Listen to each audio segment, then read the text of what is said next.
speaker is Sri Girish J. Shah. He is member Animal Welfare Board of India. उनका presentation का topic है scientific गौशाला management. गौशाला जो कैटल हाउसिंग है उनके साइंटिफिक मैनेजमेंट के बारे में बताएंगे.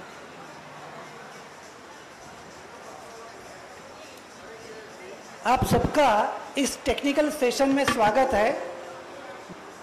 सच में जिनको गौ माता में या उनकी व्यवस्थाओं में इंटरेस्ट है वो लोग अभी यहाँ पे बैठे हैं, इसलिए आप सबका बहुत बहुत धन्यवाद है. आज विश्व पशु कल्याण दिवस और हमारा सौभाग्य है कि केंद्रीय कैबिनेट मंत्री पुरुषोत्तम रूपाला जी ने अपने व्यस्त समय में से बहुत अच्छा समय हमें दिया और इन व्यवस्थाओं को कैसे आगे पूरे भारत भर में बढ़ाया जाए इसके लिए बहुत अच्छा मार्गदर्शन किया. आप सबको एक जानकारी देना चाहता हूं कि भारत में करीब 19,500 गौशालाएँ या एनिमल शेल्टर्स है. हमारे एनिमल वेलफेयर बोर्ड के अंदर करीब 3,200 संस्थाएँ अभी तक रजिस्टर्ड है. इसका मतलब 16,000 संस्थाएँ तो अभी तक हमारे तक पहुंच ही नहीं पा रही है. आज जो हमने वेबसाइट खोली है, मैं मानता हूं कि अगले 4-6 महीने में या 1 साल में ये सभी की सभी संस्थाएं इसमें रजिस्टर्ड हो जाए ताकि सभी को भारत सरकार की विविध योजनाओं का लाभ मिले. अपने गौशाला या पिंजरापोल कहते हैं, हमारे गुजरात में परंपरा इसको पिंजरापोल कहने की है. तो सामान्यतः जूने पत्रे के शेड या जूनी व्यवस्था है, उसमें साइंटिफिक क्या हो सकता है. साइंटिफिक मतलब कि पशुओं को भी, गाय माता को भी जब कुछ व्यवस्थाएं चाहिए तो इतनी सुदृढ़, इतनी अच्छी हो ताकि उनको भी कोई तकलीफ ना हो और जो चारा खिलाने वाला है या जो सेवक है उसको भी कोई तकलीफ ना हो.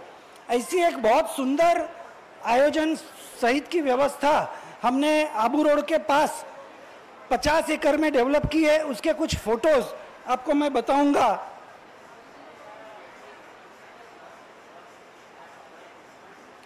ये पूरा लेआउट है उस गौशाला का. इसमें नहीं आ रहा है ये लेआउट, इसमें नहीं आ रहा है. हाँ, ये आप देख सकते हैं पूरा लेआउट. इसमें 4 तो बड़े बड़े शेड है जिसमें एक शेड में 400 गौवंश पशु रहेंगे. उसके साथ 2 बड़े बड़े गोदाम है 100 बाय 50 के. एनिमल हॉस्पिटल है. फिर महत्व की चीज़ ये है कि आज कोई भी गांव में, जैसे गुड़गांव में इस गौशाला का आयोजन है, लेकिन यहाँ के बच्चे या यहाँ के लोग जुड़ते नहीं है, तो हमने पूरा कैंटीन और पूरा बच्चों को खेलने का एम्पी थिएटर, गार्डनिंग पूरा इतना बढ़िया किया है कि हमारी इस गौशालाओं में हर रोज़ 1,000-1,500 बच्चे अपने माता पिता को लेके आते हैं और साथ में उनका बर्थडे पार्टी हो या एनिवर्सरी हो, ये सब गौशाला में मनाने का पूरा आयोजन है. पहले एक परंपरा थी कि यदि गौशाला मान लो कि शादी का समय है और पंडित जी मुहूर्त नहीं बता सकते हैं तो गोधुली बेला शादी कराने की परंपरा थी.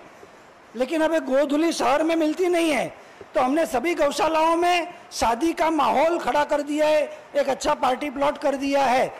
और उसके चलते आज इन गौशालाओं में सालाना 50 से 100 शादियाँ होती है. शादी में 1,000, 2,000 लोग आते हैं, गौ माता को गुड़ खिलाते हैं और अच्छी पैसे भी देते हैं. तो उससे गौशाला चलाने का जो पूरा खर्च है उसमें भी काफ़ी मदद हो जाती है. पूरा तालाब भी है, मतलब पूरा वास्तु के हिसाब से इस व्यवस्था को बनाया गया है. एक एक शेड भी आप देखेंगे. नेक्स्ट, तो आप देखिए पूरा 300 बाय 300 फुट का 2 एकड़ का शेड है. उसमें 280 फुट लंबा उसका पूरा कैनोपी है. 50 फुट दोनों बाजू में 25-25 फुट है. तो बीच में से पूरा ट्रैक्टर जाके चारा डाल के आता है. दोनों बाजू गौ माता खड़ी है और अपना अपना चारा आराम से खा सकती है. कुछ अंश में ये व्यवस्था यहाँ पे भी है, लेकिन ये जो हमने व्यवस्था की है बहुत बेहतरीन हुई है. इसमें आगे जा नहीं रहा है, नेक्स्ट करिए.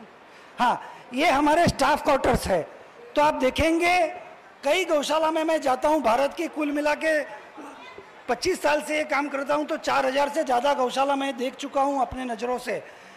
तो स्टाफ बिल्कुल टूटे फूटे झोंपड़े में रहता है या टूटे फूटे पत्रों में रहता है। तो हमने स्टाफ क्वार्टर्स भी एक अच्छे लेवल के, ताकि वो अपने परिवार के साथ यहाँ रह सके, उसका अभ्यास उसके बच्चों का वो भी अच्छी तरह से हो सके, वो भी व्यवस्था अच्छी तरह से की है। नेक्स्ट, हाँ, ये एरियल व्यू है शेड का। एक साथ 1 2 3 4 शेड, हर एक शेड 300 बाय 300 का, 90,000 फुट का, ऐसे 4 शेड लगाए। कुल 20 एकड़ की ये व्यवस्था है। और चारों शेड में वापिस अंदर 2 डिवीजन करके कुल 4 डिवीजन, ताकि छोटी गाय, बड़ी गाय, बीमार गाय सबको अलग कर सके। ये हमारे घास गोदाम है। 100 बाय 50 का एक शेड रहता है। 100 बाय 50 में 20 फीट की हाइट है। ऊपर से हवा बाहर निकलती है ताकि फायर नहीं पकड़े, साइड में से भी हवा निकलने की जगह है। ये पूरा एकदम इतना बढ़िया मॉडल। और मैं तो आज आप सबको इस मंच के माध्यम से आमंत्रित करना चाहता हूं कि आप जरूर इस गौशालाओं का पूरा एक जो हमारा टूर रहता है, मतलब प्रवास रहता है, अभी कोरोना खत्म हो चुका है, वैसे भी आप आने के बाद पहले ही दिन आपको गोमूत्र पिला देंगे, तो 3 दिन तो कुछ नहीं होगा। तो एक पूरा प्रवास जिसमें मैं गौचर विकास, कैसे चारागाह विकास हो सकता है। Next slide, next slide. इससे हो ही नहीं रहा है भैया, नेक्स्ट स्लाइड। और एक आगे आगे, हाँ, ये देखिए 10 एकड़ कैंपस में और 190 एकड़ का चारागाह, ताकि हर गौ माता को उसी कैंपस में चारा मिले। इसके 5-5 एकड़ के डिवीजन किए हैं। नेक्स्ट, 5-5 एकड़ के डिवीजन किए। आप देखिए इसमें रेन गन डाल दी है, ताकि 5 एकड़ में 30 दिन में चारा हो जाता है। तो 5 एकड़ का एक प्लॉट है जिसमें गौ माता को छोड़ा, तो पूरे दिन में वो 5 एकड़ में चारा खाएगा, दूसरे दिन दूसरे प्लॉट में, तो 150 एकड़ जमीन जिसमें 30 दिन का चारे का पूरा व्यवस्था रेन गन के आधार पे हो जाता है। ये शेड के ये जूने शेड जो है उसकी परंपरा है।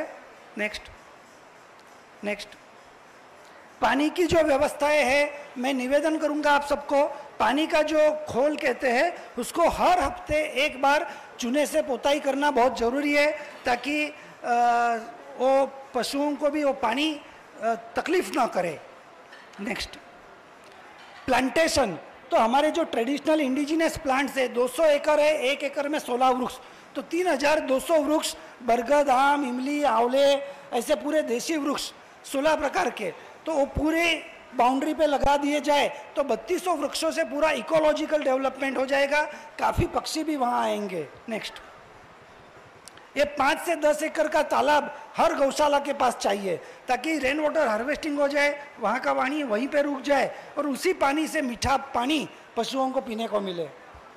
नेक्स्ट, मैं सभी गौशालाओं को निवेदन करता हूँ, it is most important to have a compound wall. अपने अपनी गौशाला के पास अपने पास जो पैसे हो उस पैसे के आधार पे कंपाउंड वॉल होना जरूरी है। ज़मीनें महंगी हो रही है, एंक्रोचमेंट बहुत हो रहे हैं, पशु बाहर चले जाते हैं तो समस्याएं बढ़ जाती है। नेक्स्ट, और 24/7 वेटरनिटी डॉक्टर। एक्चुअली हमारे जो दूध न देने वाली गौशाला या पंजरापोल है, ड्राई एनिमल्स, वो एक तरह से सिविल हॉस्पिटल जैसा ही है, और क्योंकि कई बीमार रहते हैं उसमें। यदि हमारे पास वेटरनिटी डॉक्टर नहीं है या व्यवस्था नहीं है तो फिर वो बेचारे तड़पते रहते हैं। नेक्स्ट, ईयरली रेकरिंग एक्सपेंस 2000 पशु, मतलब 1000 पशु है, 2.5 करोड़, मतलब 25,000 रुपया मोटा मोट एक एनिमल या एक ड्राई कैटल का खर्चा आता है। नेक्स्ट, उसमें हम पैसा कैसे बचा सकते हैं, तो पंचगव्य के आधार पे जो प्रोडक्ट्स, जिसका पूरा विस्तार चौहान साहब ने किया है, तो मैं विस्तार में नहीं जाऊंगा, लेकिन मैं सभी गौशालाओं को एक निवेदन करूंगा कि आप बहुत सारी चीज़ ना बना सके तो कोई बात नहीं, एक गोबर की लकड़ी का भी मशीन डाल दिया, गोबर के गमले का मशीन डाल दिया, जिसमें कोई साइंस, कोई टेक्नोलॉजी की ज़रूरत नहीं है, 15, 20, 25 हज़ार का मशीन है, वो डाल दिया तो भी आपका काम चल जाएगा। गोबर के दिए बना दो, करोड़ों की संख्या में दियों की खपत होगी। मेरा एक निवेदन, जो हम 10,000 गाय की गौशाला चलाते हैं भाबर जलाराम गौशाला में, वहाँ पे हमने क्या किया है, हमारे पास रोज का 5 किलो की एवरेज से 50,000 किलो गोबर इकट्ठा होता है। अब 50,000 किलो का क्या किया जाए, ना गोबर गैस भी होता है ना और कुछ कर सकते हैं। तो हमने एक नया सिस्टम डेवलप कर दिया। हमारा खुद का ट्रैक्टर और आसपास के 10,000 किसानों को हमने जोड़ दिया। किसके पास कितना एकड़ जमीन है, 1 एकड़ जमीन है तो हम उसको 1 ट्रॉली गोबर 2500 किलो गोबर हम हमारी तरफ से गिफ्ट करते हैं और उसको निवेदन करते हैं कि तेरे मन में यदि भगवान श्री कृष्ण का जन्म होता है तो तू चारा देके जाना। तो भाई साहब मैं आपको कहता हूँ 10,000 गौ माता की जिस गौशाला को चलाने का हमारा सालाना खर्चा 15 करोड़ रुपया था, इस साल 8 करोड़ रुपये आके अटक गया।